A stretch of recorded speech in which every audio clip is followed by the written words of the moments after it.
So kakati kino kyebayita omukolo bannyabo ne bassebo weda kyekiro kitwogerako nti omugenyi omulindwa gwe nabagaye Muteebe atuuse mu kifo kino. Olaba banyabako obukubi buyimba bwe essanyu ne lyebugaana kakati ng'amaze okubeera ng'atuuka kitegeeza ki baganda bange. So embeera yonna nga woogiraba essaawa eno Bobi Wine amaze okubeera ng'atuuka mu mukwano gwa Zaake abayise mu bintu bingi nnyo kibadde kisuubirwa egyo twamusanze mu mabino eyo nga tulowooza ekiro kyabadde kiwanvu tajja kusobola kubeera ku mukolo oba ayinayo appointments zonna endala byonna tewali kitambudde okuleka omukolo gwa Honorable Zaake. So mu mbeera eno bannange abanyabo ne bassebo munzikirize mubeere nga nammwe tubagatta mu bbugu nga betambula n'abaganda kyonna ekigenda okubeera nga kitambula wano wenyini we tusinziira ku mukolo gwa Honorable Zaake ogw'okwanjula tugenda kuba nga kibatuusaako bulungi nnyo onneenenya kirala ng'ogenze ku mukutu omulala naye nga music gwe mukutu gw'olina okubeera ng'obeera ng'otambula ne lujja mukwano gwo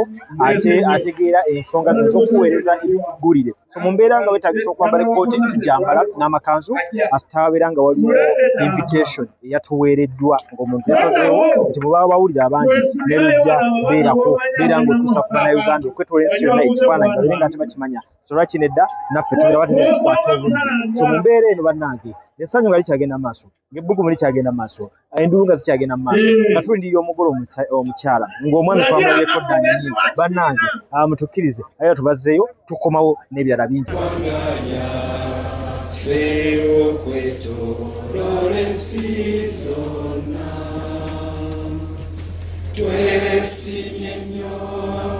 Twesimye nnyo olwa Buganda yaffe ekitiibwa kya Buganda kyava dda naffe tukikuumenga. Mwakapiramu kapezi waliwo omuntu nga ayagala embeera ekulemere naye naffe tulemye kalubya nga naffe kaluba kale wagamba nogagawala mukazi gwe wagamba tobe na mujjawo.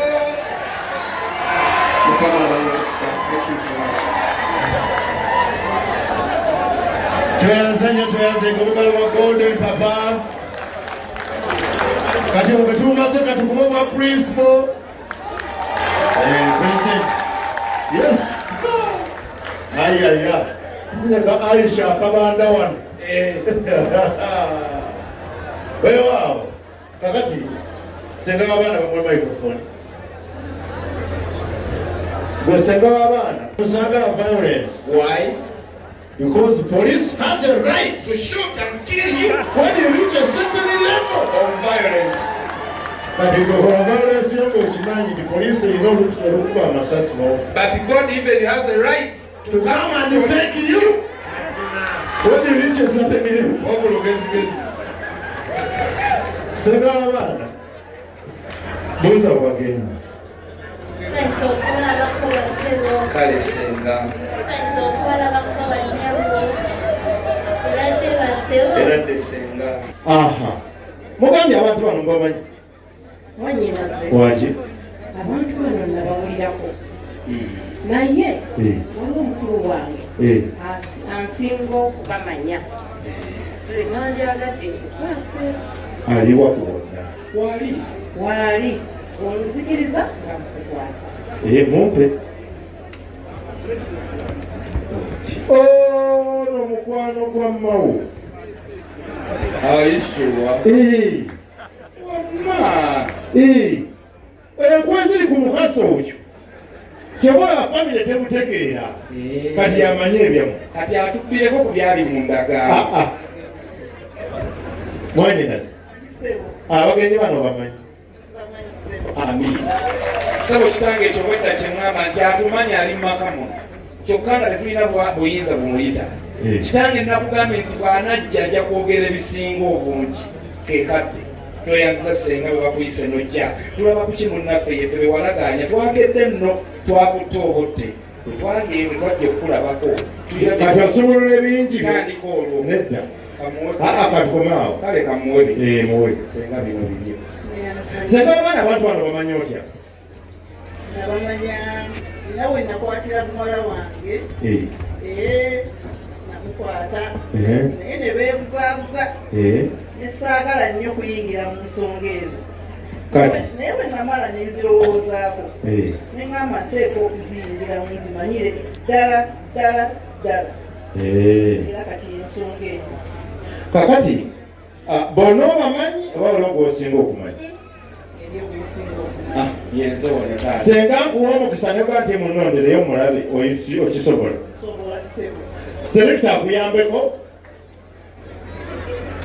akwolekereko omulondeyo mulabe nange nzikiriza wano giramba awawe wano nze bosi nze ndagiragiza nokusabalenga nti lokiyakyalenga ebeere wano bwensala wano nga mbayisaamu akabbo 10 nga musoloza sente nga balamu wano nzajja wagabaga taata wampa ddala ddala omuntu kyekyo tukubire ku baana bano mu ngalo ez'amaanyi kyendaba kirabikako senga w'abaana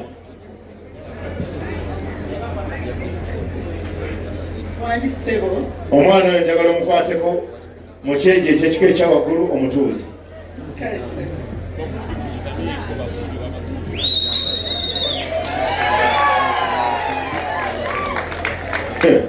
bonna ekyejo kiri wano kanaawe kakanamuko.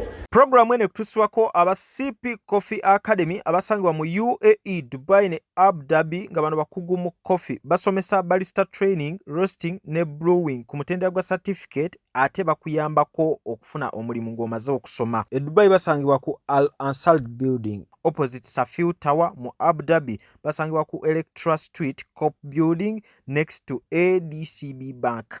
Abeetaze osobola bakubira ku namba z'essimu eziri wansawo kosa ne website yaabwe. Ziwa and Sons suppliers w'ebikozesebwa mu kisenge ng'ofuula ekisenge kye ekyenjawulo kirabike bulungi. Gula amasooka amalungi, bed cover, duvet, mosquito nets, towel ne kalonda yenna agwa mu kkoero basangibwa ku Mukwana Arcade n'ennamba y'essimu weeri wansawo. Ayagala okusala weight omugejjo okufuna 6 packs okukuma omubiri gwo nga guli fit n'okuguzimba noonya omwami Roy Mubiru ku YouTube olabe videos ez'enjawulo ng'asomesa era ng'abuulira abantu engeri gye mulina okuba mukuumamu emibiri gyammwe n'emmere gye mulina okubeera nga mulya. Subscribinga ate era munoonye ne ku nnamba y'essimu awo ayongere okubeera ng'akubuulira ky'olina okuba ng'okola. Arapex Tile Adhesive and Grout eri ayagala okusiba tayo ze zinywere mu ddiiro, ku lubalaza, mu kisenge oba mu kinaabiro, oli wa ddwaliro, oli wa arcade oba ekifo kyonna kyoyagalamu obugumu obw'enjawulo olw'ekirungo ekiteekebwamu. Amwetaaze genda mu hardware ekuliraanye Sidin Tile Center ku Salama Road kosa n'ennamba z'essimu nga wooziraba wansi awo ku screen yo. Bakubireko tojja kwejjusa. Mariam Massa mukyala muyimbi, mukyala muzadde afaayo nnyo eri abaana, alina music mulungi ate abuulirira. Genda ku YouTube channel Mariam Massa obeere nga tofuna obuyimba bwe obw'enjawulo n'obubaka obubulimu. Amannya gange nze Nsuuga Mustafa, nkola ne Alihira Holdings era ndowooza abantu abazze batukubira bagenda olaba nga yenze yennyini bwe balaba mu video ate nze gwe balabye ku site yaabwe. Biodigester kirabise nti kati abantu batandise okukkiriza nti gwe mulembe oguliko. Kituufu. Kuba okusookera ddala Omunnayuganda yali amanyi nti yaabo bokka abayina enzigi enfunda kwa tuze twogerako nga ddala ddala ennyumba eri wano naye nga tetulina kabuyonjo we tugiteeka. Ku mulundi guno apartments zino zirabika nga zirina space nnene nnyo naye era nabo basazeewo okukozesa nkola eno. Basazeewo okukozesa nkola eno lwa nsonga olw'ebirungi n'emisomo gye tuzze tukola ki tusomesa abantu. Tutundire ekinnya mulundi guno engeri gye mukikozeemu.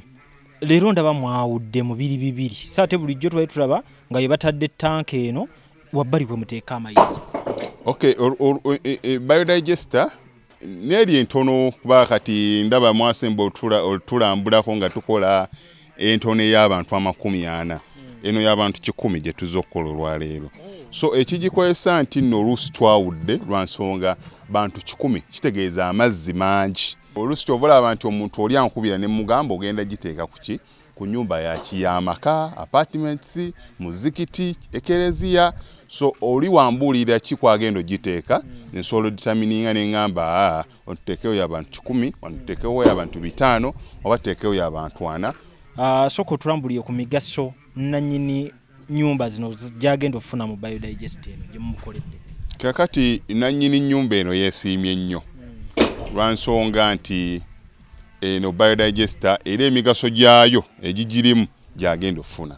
Ekisooka tagenda keera lunaku agambe nti bannange septic yajjudde nti nno ajjaleta ekimotoka ate kimuggyako ssente ng'olwedde yagizimba. So biodigester tegenda keera ku makya nti ejjudde. So nawe nkityo ogwo omugaso gwe gusinga kubanga eri gundi yaffe twagikolanga naye ate era still ng'ejja n'ekulya lwa nsonga nti ebeera etuuka n'ejjula, so etuuka ng'esigala ekulya wadde ng'ate wagiteekamu ssente yo nnyingi. Ekyokulala nti beauty ye egenda vaayo eya compound nti nno pavers zigenda kuva eri engulu yonna gye mulengera paka eno amazzi era gagenda draininga gano ag'enkuba nga gagenda mu kaala akali ebbala awo nti nno beauty y'olujja egenda vaayo bulungi nnyo. Newe manjagala simbawo muddo kisoboka. N'oba oyagala simbawo muddo ogwo kubanga kati singa owa kamera waffe akulaga nti nno system ogira nti eri wansi fuuti 2 kweno level kwe tuyimiridde wansi fuuti nga 2. So omuddo kagube guyina emirandira gitya guba gujja mmera. Yes, bannange tetukolera bagagga bokka ate era tetusijja bayita baavu omuntu wa wansi omufuna mpola fenna gye tuggwa nange ndi mufuna mpola. So sikolera bantu sina kika kye ngamba mbuno nno nkolera baneeno wabula buli omu era buli omu nga bwozze bwe tukola ki bwe tukwata. Kati Alihira Holdings Uganda Limited tusangibwa Kamoocha Prince Charles Drive plot 45 Kamoocha we wali offices zaffe.